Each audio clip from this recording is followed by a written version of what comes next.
Turn with me to Judges. நியாயாதிபதிகளின் புஸ்தகம் 13வது அதிகாரம். நியாயாதிபதிகள், Judges chapter 13. As I was looking to see what I should preach, today is a joint service. As last week I wasn't there, it was a Father's Day. இந்த வாரம் நான் என்ன சொல்லலாம் அப்படின்னு நினைக்கும்போது I really felt that as a mothers you have got a responsibility. இன்றைக்கு ஒரு 68 வயதான ஒரு தாயினுடைய பிறந்த நாளுக்காய் நான் அவர்களை கூப்பிட்டு காலையில் ஜெபம் பண்ணும்போது ஆண்டவர் அவங்களை குறித்து சில காரியங்களை வெளிப்படுத்தி அவங்களுக்கு சொல்லும்போது அவங்களுக்கு என்ன ஆண்டவர் ஒரு காரியங்களை வைத்திருக்கிறார், எப்படி அவர்கள் அடுத்த தலைமுறையில் உள்ள மக்களுக்கு ஒரு ஆறுதலையும் தேறுதலையும் கொடுத்து how she can be a healing to so many people so that people can come to know God. ஆண்டவர் எப்படி அவர்களை கொண்டு அவர்கள் மூலமாய் மற்றவர்களை தன்னுடைய அன்பிற்குள் சேர்த்து கொள்ள முடியும் என்பதை குறித்து சொல்லும்போது நம்மளுக்கு எவ்வளவு தூரம் ஒரு தாயினுடைய ரோல் தெரியும். How far we know the role of a mother. I've already spoke about Moses' mother, but இன்றைக்கு இன்னொரு கோணத்திலிருந்து ஒரு 2 தாய்மாரை குறித்து நான் பேச விரும்புகிறேன்.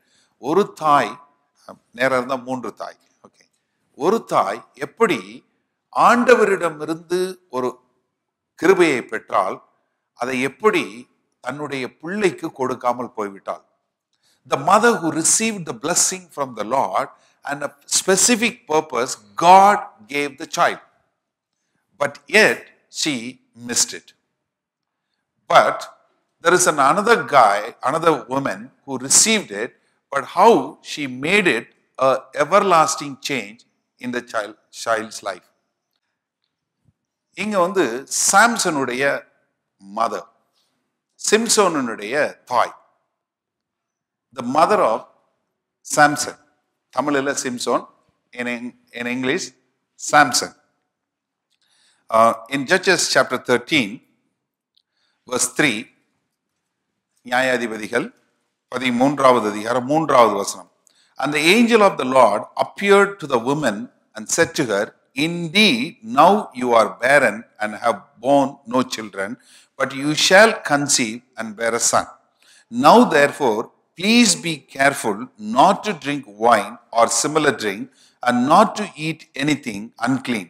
For behold, you shall conceive and bear a son, and no razor shall come upon his head, for the child shall be a Nazarite to God from the womb, and he shall begin to deliver Israel out of the hand of the Philistines. தமிழில் ஒருத்தங்க வாசிங்க. 13வது அதிகாரம் 3, 4, 5. கர்த்தருடைய தூதனானவர் அந்த ஸ்திரீக்கு தரிசனமாகி அவளை நோக்கி, இதோ பிள்ளை பெறாத மலடியான நீ கற்பம் தரித்து ஒரு குமாரனை பெறுவாய். ஆதலால் திராட்சரசமும் மதுபானமும் கூடியாது இருக்கும்படிக்கு, தீட்டானது ஒன்றும் புசியாதபடிக்கு எச்சரிக்கையாயிரு. நீ கற்பம் தரித்து ஒரு குமாரனை பெறுவாய். அவன் தலையின் மேல் சவரன் கத்தி படாமலும், அந்த பிள்ளை பிறந்தது முதல் தேவனுக்கு என்று நசரேனாய் இருப்பான். The children are a heritage from the Lord. பிள்ளைகள் கர்த்தரால் வரும் சுதந்திரம். It is not that you have brought forth a child, it is God who has given you a child. ஆண்டவர் உங்களை நம்பி அந்த பிள்ளைகளை கொடுத்திருக்கிறார். இங்கே அந்த தாய்க்கு ஆண்டவருடைய வார்த்தை என்ன வருகிறது? பிள்ளை பெறாத மலடியாகிய நீ ஒரு பிள்ளை பெற போகிற, அந்த பிள்ளைக்கு என்ன செய்யணும்? அந்த பிள்ளை பெறுவது வரைக்கும் நீயும் எதுவும் குடிக்க கூடாது, தீட்டான காரியங்களை செய்யக்கூடாது, அந்த பிள்ளையும் அது செய்யக்கூடாது. The child also should not drink wine or any liquor or any kind of thing, and also should not be a razor should be put on his head, because he is being dedicated to God right from the mother's womb. தாயின் கருவில் இருக்கும் போதே நமக்கு அழகா வசனம் தெரியும். ஆண்டவர் வந்து எரேமியாவை பார்த்து சொல்லும்போது, I knew you from your mother's womb. அதைத்தான் அப்போஸ்தலனாகிய பவுல் கலாத்தியருக்கு எழுதும்போது அதை குறித்து சொல்லுகிறார். God knew me from my mother's womb. Children, you are not an accident. Maybe you were a surprise to your parents. Maybe you are an accident to your parents. Or maybe sometimes the parents didn't want to have you. But you are not an accident, you are an incident designed by God. If you know how a childbirth, how a woman conceives, it is a miracle. அது ஒரு பெரிய அதிசயம். நீங்கள் ஒரு பிள்ளை பெறாத ஒரு தாயிடம் போய் கேட்டீங்கன்னா சொல்லுவாங்க, பிள்ளை பெறுவது எவ்வளவு பெரிய அதிசயம், அது எவ்வளவு பெரிய அற்புதம் என்று. It is not an accident. You have come with a purpose. God knew you in your mother's womb. When you were conceived, before the conception, God says, okay, this is what going to come. Samson is going to come through your stomach and he's come from your womb, but he has been set apart for God from the mother's womb. அவன் தாயின் கருவில் இருக்கும் போதே அவனை பிரித்தெடுத்து வைத்து விட்டேன். அதனால் அவன் ஆண்டவருக்காக வளர வேண்டும், அவனை ஆண்டவருக்காக நீ வளர்க்க வேண்டும் என்று. Today, every one of us, we are born, God has set apart. As Ephesians, we've been studying on the book of Ephesians. என்ன ஆண்டவர் உன்னை முன் குறித்து வைத்திருக்கிறார். என்ன நீ ஆண்டவரை தெரிஞ்சு கொண்டு நீ ஆண்டவருக்குள்ள வரும்போது அங்க உள்ள வந்தது என்ன பார்க்கிற, உன்னை எனக்கு ஏற்கனவே தெரியும், நான் உன்னை முன் குறித்து வைத்திருந்தேன் என்று. That is what God has done. So இங்க சாம்சனுக்கு ரொம்ப தெளிவாக ஆண்டவர் சொல்லுகிறார், சாம்சனுடைய தாய்க்கு சொல்லுகிறார். அவ போய் அவங்க அப்பாட்ட சொல்றாங்க, அவங்க அப்பா வந்து எனக்கு வந்து angel சொல்லட்டும்னு. Then the angel appears to Manoah and then the same thing is been repeated and then she conceives, she bores a son and she brings forth him. Then what happened to Samson when he grows old? When he grow old, what happened? What happened to Samson? He does not listen to his parents, or his mom didn't give him the reason why he is on this earth. Today, I see there are so many children, they do not know why they are here on this earth. They have no purpose. They don't know why they are here. What is that God has brought forth for me? Why I am here? நான் எதற்காக இந்த பூமியில வந்திருக்கிறேன்? ஆண்டவர் என்னை என்ன நோக்கத்திற்காக கொண்டு வந்திருக்கிறார்? அந்த நோக்கம் தெரியாதனால தான், because you don't know the vision, because you don't have the call, you don't know the purpose, you don't know how to live. There are people, they just merely exist. They just merely exist. They don't know the purpose. உங்களுடைய அழைப்பை நீங்கள் தெரிந்து கொள்ள வேண்டும். ஆண்டவர் எதற்காக உங்களை அழைத்திருக்கிறார்? உங்களை தாயின் கருவிலே தெரிந்து உங்களை அபிஷேகித்து உங்களை கொண்டு வந்திருக்கிறார்னா, அந்த நோக்கத்தை கொண்டு வருவதற்கு முதலாவது யார்னா தன்னுடைய தாய், மதர். தாயை போல பிள்ளை, நூலை போல, இதெல்லாம் நமக்கு தெரியும். Maybe children, you do not know the saying in Tamil. Like mother, like the child. அப்போ ஒரு தாய்க்கு வந்து எவ்வளவு முக்கியமான காரியம். சாம்சனுடைய அம்மா தெரியும், ஆனா சாம்சன்கிட்ட அந்த இன்ஃப்ளூயன்ஸை கொடுக்க முடியல. சாம்சன்கிட்ட அந்த இன்ஃப்ளூயன்ஸை கொடுக்க முடியல. அவன் கல்யாணம் கட்டணும்னு வயசுக்கு வந்ததும் கல்யாணம் கட்டணும் எங்க போய் தேடுனா? பிலிஸ்தியன்ஸ் தான் போய் தேடினான். He went and looked for a Philistine woman and he messed up his life completely. He messed up his life completely. He had a fight, so many fights, and he killed so many people, and he did so many things, and he was playing the fool with other things, women and other things. Finally, he died and he brought forth 3,000 people. He killed people. On his death, he killed 3,000 people. He pulled the big hall and the pillars came down. There are 3,000 Philistines were there. and he killed all of them. What was he? He lost his eyes, he lost everything, he lost his dignity, he lost everything. Finally, he said, Lord, one more time. And then he pulled the pillars and the whole stadium came down. There were 3,000 Philistines, they were there. He killed 3,000 of them. Why? Because he did not understood the purpose why God has called him. The mother, though she had told him, but she has not translated into action. I shared about Moses' mother. Moses' mother, how she has influenced Moses. எவ்வளவு வயதானாலும் Moses தன்னுடைய அழைப்பை விட்டு போகாதபடிக்கு வரக்கூடிய அளவிற்கு தன்னுடைய தாய் அதை செய்தார். Come to Luke chapter 1. Let's look at another mother here.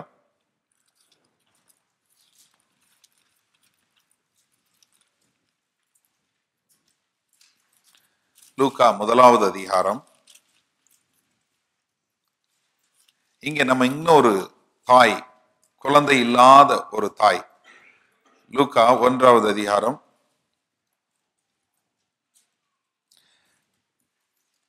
6வது 7வது வசனம். This is about Zacharias and Elizabeth, and they both were righteous before God, walking in all the commandments and ordinances of the Lord blameless, but they had no child because Elizabeth was barren, and they were both well advanced in years. வாசிங்க தமிழ்ல.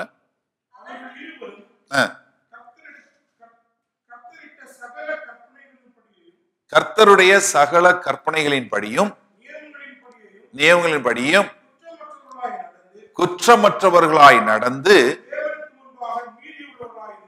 தேவனுக்கு முன்பாக நீதியுள்ளவர்களாய் இருந்தார்கள். என்னவா? Elizabeth மலடியாய் இருந்தபடியினால், பிள்ளை இல்லாத இருந்ததாலும் இருவரும் வயது சென்றவர்களாய் இருந்தார்கள். I'm sure you know about this story. I would like you to go and read in your home. You know, நியாயாதிபதிகள் 13, 14, 15 எடுத்து வாசிச்சு பாருங்க. Judges 13, 14, 15 and also read Luke chapter 1 and 2. You will find the life of John the Baptist. Here Elizabeth is old. Elizabeth is old and Elizabeth has no child. Zacharias, they were both righteous before God and yet they were without a child. அவள் மலடியா இருந்தால் அவளுக்கு பிள்ளை இல்லை. ஆனா என்ன நடந்தது?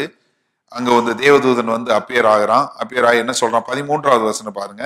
And the angel said to him, do not be afraid, Zacharias, for your prayer is heard, and your wife Elizabeth will bear your son, and you shall call his name John, and you will have joy and gladness. Many will rejoice in the birth, for he will be great in the sight of the Lord, and shall drink neither wine nor strong drink. He will also be filled with the Holy Spirit, even from his mother's womb.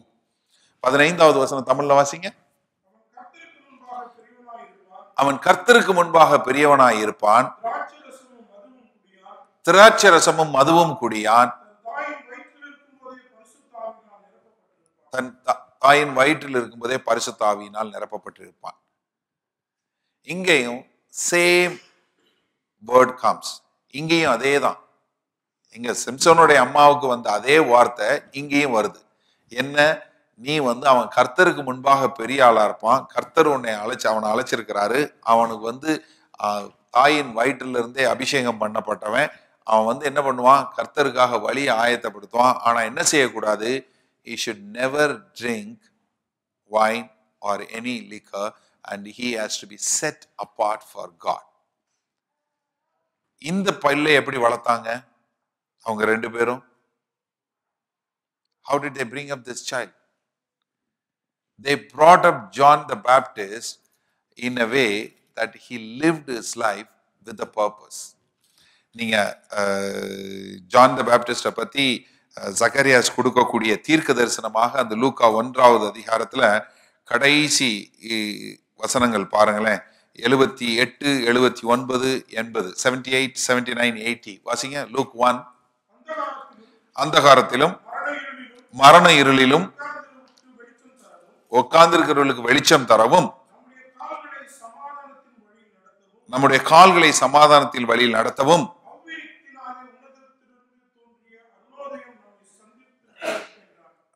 அடுத்து அந்த பிள்ளை வளர்ந்து ஆவியிலே பலன் கொண்டு இஸ்ரவேலை காண்பிக்கும், இஸ்ரவேலுக்கு தான் யார் என்று காண்பிக்கும் வரைக்கும் வனாந்தரத்திலே இருந்தான். யோசிச்சு பாருங்க. Just for a moment you think, you see the contrast. இங்கேயும் அதே வார்த்தை தான் வந்தது. சிம்சோனோட அம்மாவுக்கு அதே வார்த்தை தான் வந்தது. இங்கே யோவான் ஸ்நானகனுடைய அம்மாவுக்கு அதே வார்த்தை தான். They both got the same word. But one mother was not able to influence, or she is not able to give the vision for the son. This is what God has called you. This is what you are going to do. This is how it should be done. Whereas here, John the Baptist's mom, and Elizabeth has told, மகனே உன்னை ஆண்டவர் அழைத்தது இதற்காக. சகாரியாஸ் சொன்ன தீர்க்க தரிசனம் என்ன? இருளில் அந்தகாரத்துல நடக்கக்கூடிய மக்களுக்கும் நீ வெளிச்சத்தை கொடுக்கக்கூடியதா, ஆண்டவருக்கான வழியை நீ ஆயத்தப்படுத்தக்கூடியவனா நீ வருவ. அதனால நீ எதையும் குடிக்காம நீ ஆண்டவருக்காய் பிரித்து எடுக்கப்பட்டவனாய் இருக்க வேண்டும் என்று சொன்ன வார்த்தையின்படி அவன் வாழ்நாள் முழுவதும் அந்த காலம் வரும் வரை அவன் தன்னை தனியாக எடுத்து வனாந்தரத்தில் இருக்கக்கூடியவனாக இருந்தான். வனாந்தரத்தில் இருக்கக்கூடியவனா இருந்தான். மத்தேயு 3வது அதிகாரத்தில் இதை குறிச்சு யோவான் ஸ்நானகனை குறிச்சு சொல்லும்போது,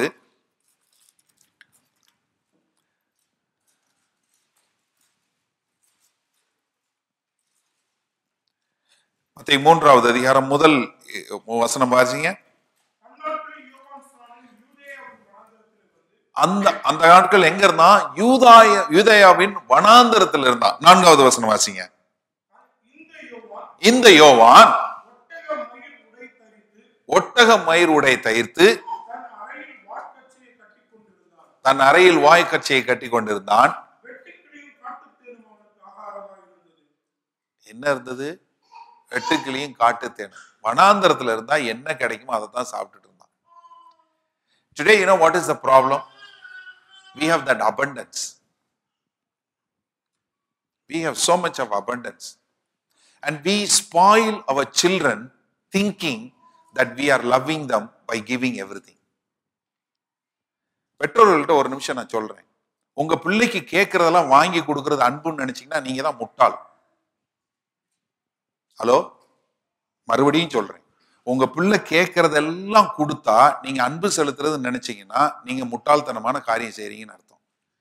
அந்த பிள்ளைக்கு எந்த வயசுல என்ன வேணுமோ அதைத்தான் கொடுக்கணும். அன்புங்கிறது கேட்கறதெல்லாம் கொடுக்கறது அன்பு கிடையாது. ஏன்னா இன்றைக்கு எல்லாரும் என்ன சொல்றாங்க, என் பிள்ளைக்கு அது பிடிக்காது, என் பிள்ளை அப்போதான் தூங்குவான், என் பிள்ளை இப்பதான் எந்திரிப்பான், என் பிள்ளை இதைத்தான் சாப்பிடுவான், என் பிள்ளைக்கு அது பிடிக்காது. புண்ணாக்கு. நீ எப்படி வளர்ந்த? உங்க வீட்டுல எப்படி வளர்த்தாங்க? யோசிச்சு பாருங்க. தயவு செய்து நன்றாக புரிஞ்சு கொள்ளுங்க.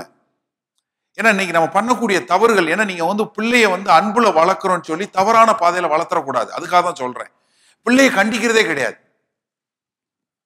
பரம்பெடுக்காத பிள்ளை என்ன ஆகும்னு பைபிள் எழுதியிருக்கு, தெளிவா தெரிஞ்சுவோங்க. பெற்றோர்கள் தெரிந்து கொள்ள வேண்டும். ஏன்னா உங்க பிள்ளைகளை கண்டித்து ஆண்டவருக்கு பயந்து வளர்க்க வேண்டியது மிகவும் மிகவும் அவசியம். பிள்ளைய திட்டக்கூடாது, பிள்ளைய கண்டிக்க கூடாது, பிள்ளை கேட்கறதெல்லாம் கொடுக்கணும், பிள்ளைக்கு எல்லாமே பண்ணணும்னு சொன்னீங்கன்னா நீங்க முட்டாள்தனமா உங்க பிள்ளைய வளர்க்குறீங்கன்னு அர்த்தம். You cannot. அதனாலதான் நீங்க பிள்ளைகளுக்கு வேண்டதெல்லாம் கேட்டு கொடுக்கறதுனாலதான் இன்னைக்கு சமுதாயத்துல இத்தனை பிரச்சனை. அவன் என்ன செய்யணும்னு நினைக்கிறானோ அதை செய்யறான். தான் செய்வதெல்லாம் சரி என்று நினைக்கிறான். The children think that what he thinks is right. You tell me, you show me one guy, come on guys, any one of you can stand and say that what you think is wrong? No. Everybody thinks that what he thinks is right. Where does he get this? From the parents. பெற்றோர்கள் இருந்தா அவன் என்ன சொன்னாலும் உடனே, ஐயோ ராஜா நீ இது சாப்பிடுப்பா, அவனுக்கு இல்லைங்க அவனுக்கு இதை கலக்கி கொடுத்துட்றேன், ஏங்க அவனுக்கு இதை கலக்கி கொடுத்துட்றேன், அவனுக்கு இதை தீத்தி விட்டுறேன். தீத்தி விடுங்க. கடைசியில் என்ன ஆகும்? தீத்தி தான் விடணும். அன்பு செலுத்துங்க. ஆனா பிள்ளைகளுக்கு என்ன செய்யணும், அதை எப்படி செய்யணும்னு செய்யக்கூடியதா இருக்கணும். இதுல என்னன்னா ஃபேமிலிஸ்ல இது ஒரு இன்னொரு பிரச்சனை. என்ன? அம்மா மாரு பையனுக்கு சப்போர்ட், அப்பா மாரு பிள்ளைக்கு சப்போர்ட். குடும்பத்துல நிறைய குடும்பங்கள் உன் பிள்ளை பாரு, அவங்க உடனே உன் பிள்ளைய பாரு, உங்க பையன் தானே பாருங்க, உன் பிள்ளைய பாரு. பிள்ளை வளர்க்குறாங்களாம், குடும்பம் நடத்துறாங்க. யோசிச்சு பாருங்க. Come on, think. Because the consequences are very high. Samson killed 3,000 people and he got committed suicide.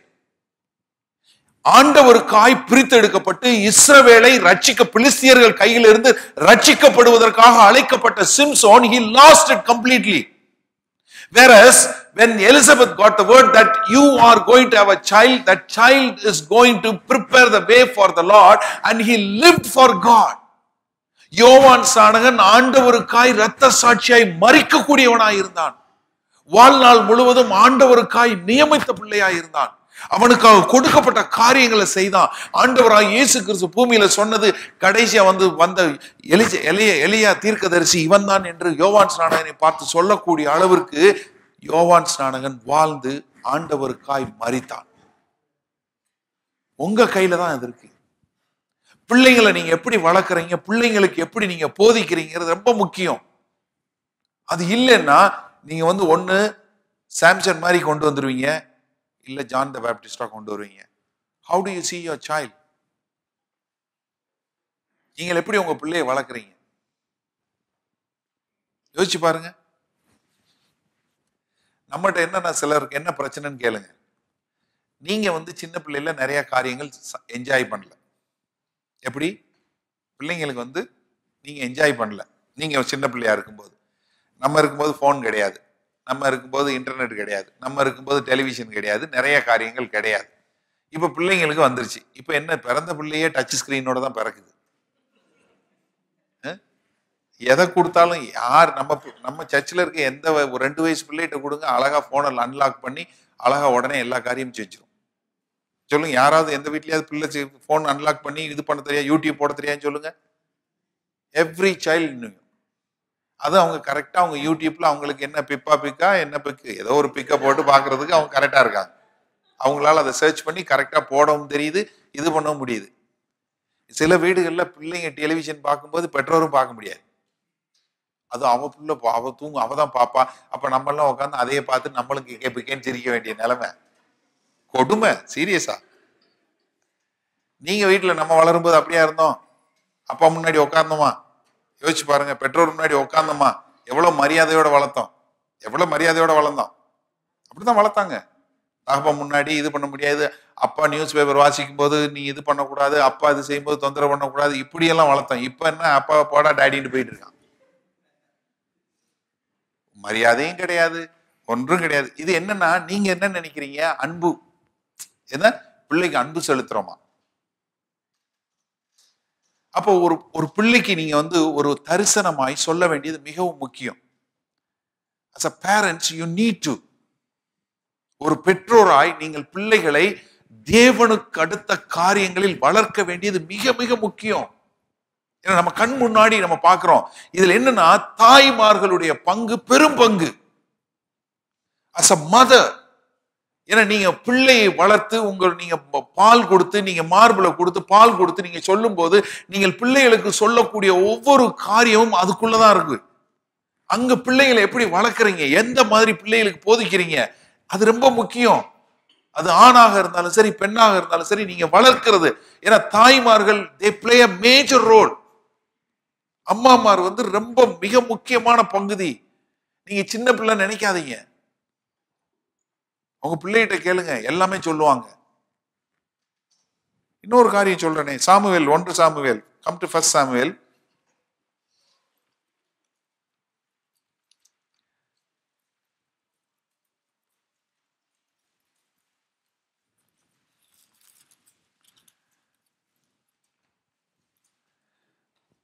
First Samuel chapter 1 verse 11. Then Hannah made a vow and said, O Lord God of hosts, if you will indeed look on the affliction of your maidservant and remember me and not forget your maidservant, but will give you a maidservant, a male child, then I will give him to the Lord all the days of his life, and no razor shall come upon his head. வாசிங்கள் தமிழ்ல. சேனைகளின் கர்த்தாவே, தேவரீர் உம்முடைய அடியாளின் சிறுமையை கண்ணோக்கி பார்த்து உன் அடியாளை மறவாமல் நினைத்தருளி உமது அடியாளுக்கு ஒரு ஆண் பிள்ளையை கொடுத்தால் என்ன எவ்வளவு நாள்? Hello, all the days of his life, உயிரோடு இருக்கும் சகல நாட்களும் நான் கர்த்தருக்கு ஒப்பு கொடுப்பேன். அவள் பொருத்தனை பண்றா என்ன? அவன் தலை மேல கத்தி சவர கத்தி படாது. I commit, I dedicate him to you all the days of his life for you. சமயத்துல நீங்க உங்க பிள்ளை பிறக்கிறதுக்கு முன்னாடி இப்படியும் ஜெபம் பண்ணுவீங்க. நிறைய பேரும் பண்ணிருக்கீங்க. ஆண்டவரே எனக்கு ஒரு பிள்ளை பிறந்தா அந்த பிள்ளைய உங்களுக்காக வளர்க்கிறேன். ஆனா பிள்ளை பிறந்ததுக்கு அப்புறம் அந்த பாசம் மறந்துடும். நிறைய பேருக்கு நிறைய கேட்டு பாருங்க. இவங்களுக்கு இப்ப இந்த மாதிரி ஏதாவது செய்தி கேட்கும் போது தான் ஞாபகம், ஆமா நான் கூட அப்படித்தான் ஜெபம் பண்ணேன், நான் கூட பொருத்தனை பண்ணேன், ஆனா இப்ப எங்க என் பிள்ளை எங்க கேக்குது? எப்படி எங்க கேக்குது? எங்க கோட்டை விட்டீங்கன்னு உங்களுக்கு தெரியும் பாருங்க. பொருத்தனை பண்ணி முடிச்சுட்டு பிள்ளை பிறந்தது உங்களுக்கு தெரியும், இந்த கதை தெரியும், வீட்டுல போய் வாசிங்க. எல்லாம் தெரிஞ்சதுக்கு அப்புறம் அவன் என்ன பண்ணா, verse 24, 1 Samuel 1:24,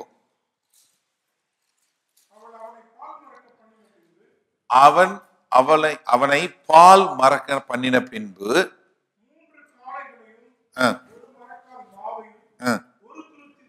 ஒரு திரு திராட்சை ரசத்தையும் அவனை கூட்டிக் கொண்டு சீலோவாமில் இருக்க கர்த்தருடைய ஆலயத்துல கொண்டு வந்து விட்டு விட்டு சென்றான். பிள்ளை பிறந்துருச்சு. பிள்ளை பிறந்ததுக்கு அப்புறம் அவ ஆலயத்துக்கே போகவே இல்லை. அப்ப புருஷன் எல்கனா கேட்கிறான், என்ன நீ வரலையான்னு. அப்ப அவன் என்ன சொல்றான், நான் இந்த பிள்ளைய பால் மறக்கிற வரைக்கும் நான் வந்து அந்த பிள்ளைய வளர்த்து நான் அந்த பிள்ளைய ஆண்டவருக்காய் நான் இது பண்ணி வளர்த்ததுக்கு கொண்டு வந்து நான் ஆண்டவர்கிட்ட கொண்டு வந்து டெடிகேட் பண்ற வரைக்கும் நான் தேவ ஆலயத்துக்கு வரல, நான் வீட்டிலே இருக்கிறேன் அப்படின்னு சொல்லிடுறான். So she did not come to the temple of the Lord to worship God. She stayed at home. She weaned the child. If you read in English Bible, children, you may not understand this word, weaned. இது என்ன புது வார்த்தை, weaned. அதாவது the children, when the child is born in the olden days, when they grow up, it is a period that they have to depend on God. Today you have got so many scans. When your mom is expecting, you go to the doctor scans, and then you see the baby in your mother's womb. They can measure the child, they can weigh the child, how much weight. So many technology has improved. In those days, nothing. There was no scan, nothing. You cannot know whether there is a child or not until you go through the full term, and then when you come to delivery only they will know. And after the child is being born, until the child is able to eat on his own, the period is called weaning. அதாவது பிள்ளை பிறந்த நாள்ல இருந்து அந்த பிள்ளை தானாக சாப்பிடு வரம் உள்ள நாட்களுக்கு பேர் தான் பால்குடி. அது ஏறக்குறைய பிறந்ததுல இருந்து 4 வயது அல்லது 5 வயது வரைக்கும். அதனாலதான் நான் மோசஸை பத்தி சொல்லும் போது உங்களுக்கு சொல்லி கொடுத்தேன். மோசஸனுடைய தாய் அவனை ஒரு 5 அல்லது 6 வயது வரைக்கும் தான் மேக்சிமம் வச்சிருப்பாங்க. ஏன்னா அந்த காலத்துல பிள்ளைகளுக்கு ஒரு 5 அல்லது 6 வயது வரைக்கும் பால் கொடுத்தாங்க. அப்போ இந்த பையனை என்ன பண்றா, வீட்டுல வச்சு பால் குடிச்சு அவனை கொண்டு வந்து தேவ ஆலயத்துல விட்டுட்டு போறான். Children, listen to me 1 minute. Look at me, don't look at the Bible. If your mom brings you up until 4 years old, and then she brings you here, and then she says, okay, here onwards you will be in the church, You will be working here and you will be here. Whatever pastor says, you will listen to it. You stay here. If your mom leaves and goes, first question is, will your mom leave? உங்க அம்மா விடுவாங்களா? அது வேற விஷயம். Okay, விட்டுட்டு போனா, if your mom leaves you and go, will you stay? Thank you. He is very comfortable. He confidently says no. I know. That's very, thank you, Thambi. Yes. No, but we don't. Why? Imagine how Hannah must have told Samuel, son, you are not going to be with me. You have been chosen by God. You have chosen by God. And I am going to give it to God. You are going to be in the temple. நான் ஆண்டவர் உன்னை எனக்கு கொடுத்தாரு. நான் உன்னைய ஆண்டவருடைய ஆலயத்தில் கொண்டு போய் விட போறேன். நீ ஆண்டவருக்காக இருக்க போற. நீ அங்கதான் இருக்க போற. நீ ஆண்டவருக்காக வளர போற. எப்ப பால் குடிக்கும் போது, இருக்கும்போது, வரும்போது, போகும்போது, வரும்போது, என்ன 4-5 yearsக்குள்ள she has told him so much. நல்லா யோசிச்சு பாருங்க. 5 வயசுக்குள்ள அந்த தாய் அந்த பையனுக்கு சாமுவேலுக்கு சொல்லி கொடுத்து, நீ அங்கதான் தேவாலயத்துலதான் வாழ போற, நீ அங்கதான் இருக்க போறன்னு சொல்லி அவன் பால் குடிந்து மறந்த காலத்துல கொண்டு வந்து தேவாலயத்துல விட்டுட்டு போயிட்டான்.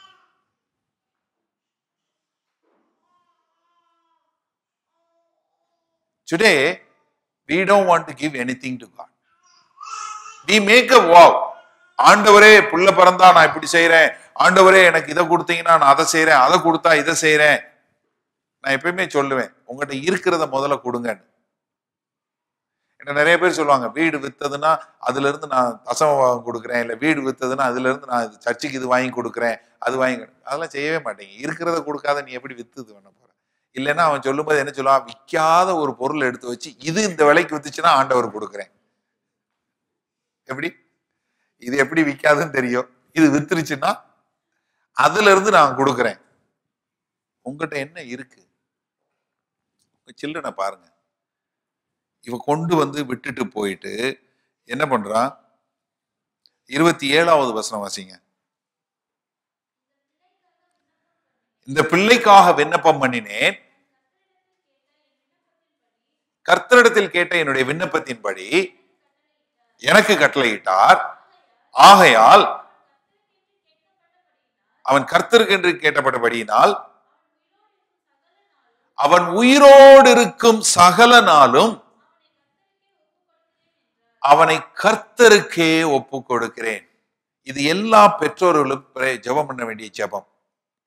உங்கள் பிள்ளைகளை நீங்கள் கர்த்தரிட்ட ஒப்பு கொடுத்து, ஆண்டவரே, என் 1 கொரிந்தியர் 4வது அதிகாரம் 7வது வசனம் என்ன சொல்லுது? நீங்கள் பெற்றுக்கொண்ட எல்லாம் தேவனிடமிருந்து வந்தது என்று.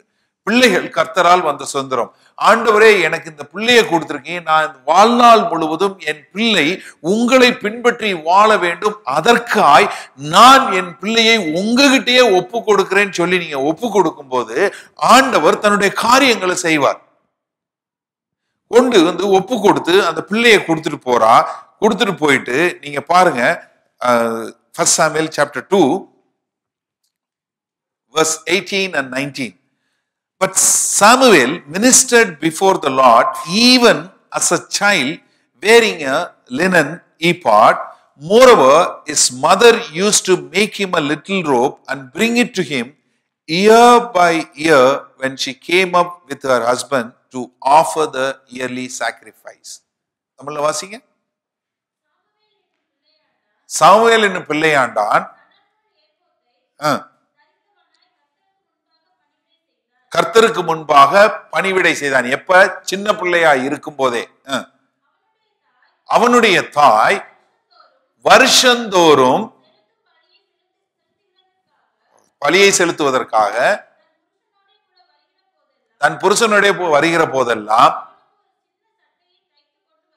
அவனுக்கு ஒரு சின்ன சட்டையை தைத்து கொண்டு வருவாள். வருஷத்துக்கு ஒரு முறை தான் அம்மா வந்து பிள்ளைய பார்க்கிறான். ஹலோ ஹலோ என் அருமை தாய்மார்களே, பிள்ளைய ஆண்டவருக்கு ஒப்பு கொடுத்துருவோம். ஆனா ஸ்கூல்ல விட்டுட்டு வந்ததுமே போன் பண்ணி ஸ்கூல்ல கேட்போம். அப்புறம் பிள்ளைய கூட்டுட்டு வந்து புருஷன் கூட்டு வர போனாருன்னா அவருக்கு போனை போட்டு நசலை கொடுப்போம். அவர் சாப்பாடை கொடுத்தாரான்னு அதுக்கு ஒரு போனை போடுவோம். அப்புறம் இதை பண்ணாரான்னு இன்னொரு போனை போடுவோம். ஆனா என்ன, ஆண்டவர்கிட்ட ஒப்பு கொடுத்துட்டோம். யோசிச்சு பாருங்க. வருஷம் வருஷம் வந்து பிள்ளைய பார்க்கும்போது என்ன நடந்திருக்கும்? தயவு செஞ்சு கற்பனை பண்ணி பாருங்க. I want you to imagine. Children, think you have been left in this church to serve in this church, and then your mom comes and sees you once a year. How that will be? How that reunion will be? What mom would come and tell? Son, you are very precious. God has called you for a higher call, and you are going to serve the Lord, and God has got His anointing upon you, and you are going to do something for God. That is why God has brought you, and God gave you to me.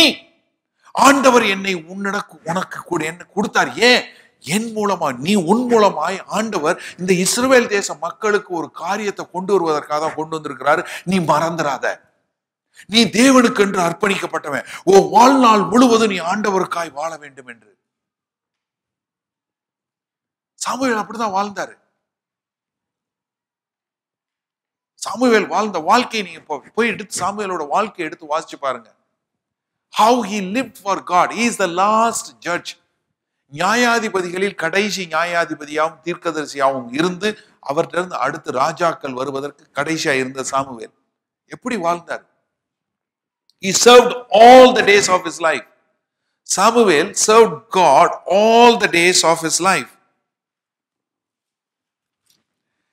Samuel வந்து கடைசியா பாருங்க 13வது அதிகாரம், 1 Samuel chapter 13, chapter 12, when he does the coronation, அதாவது சவுலை வந்து அரசனாக பதவி அமர்த்தக்கூடிய நிகழ்ச்சியில சாமுவேல் மக்களை பார்த்து கேட்கக்கூடிய கேள்வி. He asked the people, hey, here you guys, I am going to give my mantle over to this king. Hereafter this king is going to be there, but I want to make sure that I have done perfectly everything. So he asked the question. Verse 3, he says, here I am, witness against me before the Lord and before his anointed. Whose axe I have taken, or whose donkey have I taken, or whom I have cheated, whom have I oppressed, or whose hand have I received any bribe with which to blind my eyes? I will restore it to you. வாசிங்க தமிழ்ல. இதோ இருக்கிறேன் கர்த்தரின் சந்நிதியிலும் அவருக்கு அபிஷேகம் பண்ணி வைத்திருக்கும் முன்பாகவும் என்னை குறித்து சாட்சி சொல்லுங்கள். நான் யாருடைய எருதை எடுத்துக்கொண்டேன், யாருடைய கழுதையை எடுத்துக்கொண்டேன், யாருக்கு அநியாயம் செய்தேன், யாருக்கு இடுக்கண் செய்தேன், யாரிடம் பரிதானம் வாங்கிக் கொண்டு கண்சாடையாய் இருந்தேன், சொல்லுங்கள். அப்படி உண்டானால் அதனை உங்களுக்கு திரும்ப கொடுப்பேன் என்றார். நன்றாக யோசிச்சு பாருங்க. ஒரு சாமுவேல் வளர்ந்து வந்து ஆண்டவருக்கு கீழே, அதுவும் யாரு, ஏலி என்கிற ஒரு ஏலியின் குமாரர்கள் கூட இருந்த சாமுவேல் எப்படிப்பட்ட வாழ்க்கை வாழ்ந்து கடைசியில சொல்றான், ஆண்டவருக்கு முன்பாகவும் அபிஷேகம் பண்ணப்பட்ட சவுலுக்கு முன்பாகவும் மக்களாய உங்களுக்கு முன்னாக சொல்றேன், என்னை யாராவது குற்றமானவன் என்று சொல்ல முடியும்னா சொல்லு. எத்தனை ஊழியக்காரங்க சொல்ல முடியும்? எத்தனை பேர் சொல்ல முடியும்? அந்த காலத்துல கழுத எருது, இன்னைக்கு காசு. இன்னைக்கு காசு. அதனாலதான் நம்ம வந்து வெரி பர்டிகுலர். நீங்க ஊழியத்துக்கு வரும்போது எப்படி இருந்தீங்களோ, முழு நேர ஊழியரா இருந்தா அதே மாதிரி தான் இருக்கணும். ஏன்னா நீங்க எல்லாம் மற்றவர்களுடைய எருதையும் கழுதையும் எடுத்து நீங்க வந்து பகையாள ஆனீங்கன்னா அது வந்து ஊழியமே கிடையாது. ஏன்னா சாமுவேல் அப்படிதான் காணும். பழைய ஏற்பாட்டுல உள்ள ஒரு ஆளுக்கே இவ்வளவு பெரிய வெளிப்பாடு. யோசிச்சு பாருங்க. நான் யாருடையாவது எடுத்தனா, உங்க முன்னாடியும் ஆண்டவர் முன்னாடியும் அபிஷேகம் பண்ணப்பட்ட முன்னாடி நான் குற்றமட்டவன். அடுத்து மக்கள் அதுக்கு பதில் சொல்றாங்க பாருங்க. 4வது வசனம் வாசிங்க. அதற்கு அவர்கள், நீர் எங்களுக்கு அநியாயமும் செய்யவில்லை, எங்களுக்கு இடுக்கண் செய்யவும் இல்லை, ஒரு ஒருவர் கையில் ஒன்றும் வாங்கவும் இல்லை. பாருங்க, மக்கள் சாட்சி சொல்றாங்க, சாமுவேல் நீ எப்படி வாழ்ந்தன்னு. இது காரணம் என்ன? ஒரு தாய். ஆனா ஒரு தாய் தன் பிள்ளையை பால் குடி மறக்க கொண்டு வந்து விட்டுட்டு போய் வருஷம் வருஷம் பிள்ளைய பார்த்து அவ சொன்ன காரியம். அப்படி வருஷத்துக்கு ஒரு முறை பார்க்கிற பிள்ளையவே இவ்வளவு தூரம் இன்ஃப்ளூயன்ஸ் பண்ண முடியும்னா, வாழ்க்கை பூரா உங்க கூட வாழுகிற பிள்ளைய நீங்க எவ்வளவு தூரம் இன்ஃப்ளூயன்ஸ் பண்ண முடியும்? ஹலோ என் அருமை சகோதரிகளே, தாய்மார்களே, அவன்ப்பா படிக்கவே மாட்டான், உங்க பையன் தானே, அவனை நான் சொல்லி சொல்லி பார்த்துட்டேன், ஒண்ணுமே செய்ய மாட்டான், சும்மா எப்ப பாரு, அவனை எழுப்பவே முடியாது, அவன் யூனிஃபார்ம் போட மாட்டான், அவன் இதை செய்ய மாட்டான், ஹோம்ஒர்க் செய்ய மாட்டான், இது செய்ய மாட்டான், எல்லாம் தீர்க்க தரிசனமா உங்க பிள்ளைகளை பத்தி நீங்க பேசி பேசி என்ன பண்றீங்க? யோசிச்சு பாருங்க. உங்களை நம்பி ஆண்டவர் பிள்ளையை கொடுத்திருக்கிறார். அந்த பிள்ளையை எப்படி வளர்க்குறீங்க? மகனே, உனக்கு மகளே, உனக்கு உன்னை குறித்து ஆண்டவர் ஒரு காரியம் வைத்திருக்கிறார் அப்படின்னு சொல்லி உங்க பிள்ளையை வளர்க்குறீங்களா? Children, do you know the purpose? Do you know why God has brought you into that family? Why you are born like this? Why you are born as a Sri Lankan or an Indian or an Asian? You know, there are many children think they wish they were born as a British, as a white. I don't know why. You wanted to be fair and they wanted to be tan. Summer, we have got a summer now, it's everyone wants to be tan. Couple of weeks back, I was in Doha, Qatar. We went to somebody's place to eat and we were weighing, and there was one British guy, I think 46 degree or something, and he put his sun lotion and he is lying down almost naked on the beach side, on the pool side. I was really wondering, what is wrong with this guy? At 46 degree, he has put a cream and he is lying down. He wanted to become like me, and somebody is putting a cream, wanted to be like him. Children, don't be misled. Don't be fooled by the advertisements. Don't be fooled. I'm telling you. Because the advertisement industry works with only one slogan. What you have got is not good enough. What we have got is good. Do you understand the role of your mother? As a children, how many of you have got a good relationship with your mothers? Children, do you respect your mother? It pains my heart when I see some of the children, they don't even acknowledge and respect mothers. If you don't acknowledge, you don't respect your mother, you cannot respect God. You cannot respect anything. It's all will be shallow. If you cannot respect your mom, if you cannot respect your dad, if you cannot respect your parents, that means what you are living is a shallow life. Today you may look like everything is fine, but when your child does that, that's when it will pain you. You may not know it now. When your son comes up, when your daughter comes up, when he says, when he ignores you, then you will understand, oh my goodness, I have been a fool. That's why my son is doing this to me. I'm telling you now. First, learn to respect your parents. Children, learn to respect your parents. பெற்றோர்களே, உங்க பிள்ளைகளை நீங்க ஆண்டவருடைய காரியங்களை ஆண்டவருக்கும் வளர்க்க தெரிஞ்சு கொள்ளுங்க. அவர்களை என்ன நோக்கத்திற்காக ஆண்டவர் கொடுத்திருக்கிறார் என்பதை சொல்லிக் கொடுக்கக்கூடிய மக்களாய், அவர்களை அந்த தரிசனத்துல வழி நடத்தக்கூடிய மக்களா நீங்க இருங்க. பார்த்தோம், சிம்சோனுடைய அம்மா லாஸ்ட் இட். ஆனா எலிசபெத் தன்னுடைய மகனை யோவான் ஸ்நானகனா வளர்த்து வாழ்நாள் முழுவதும் வாழ்ந்து ஆண்டவருக்காய் வழியை ஆயத்தம் பண்ணி சாகக்கூடியவனா இருந்தான். ஆனா அவனுடைய அம்மா சாமுவேலை வளர்த்து கடைசி வரைக்கும் ஆண்டவருக்காய் வாழ்ந்து ஆண்டவருக்காய் இருந்து 1 சாமுவேல் 25வது அதிகாரம் 1வது வசனம், 1 சாமுவேல் 25:1 பாத்தீங்கன்னா, அவன் வாழ்நாள் முழுவதும் கர்த்தருக்காக வாழ்ந்து மரித்தான் என்று இருக்கிறது. சோ உங்களுடைய கைகளில் தான் இருக்கு. நீங்க எப்படி வாழ போறீங்க, எப்படி உங்க பிள்ளைகளை வளர்க்க போறீங்க. ஒரு நிமிஷம் கண்களை மூடி நீங்க யோசிங்க.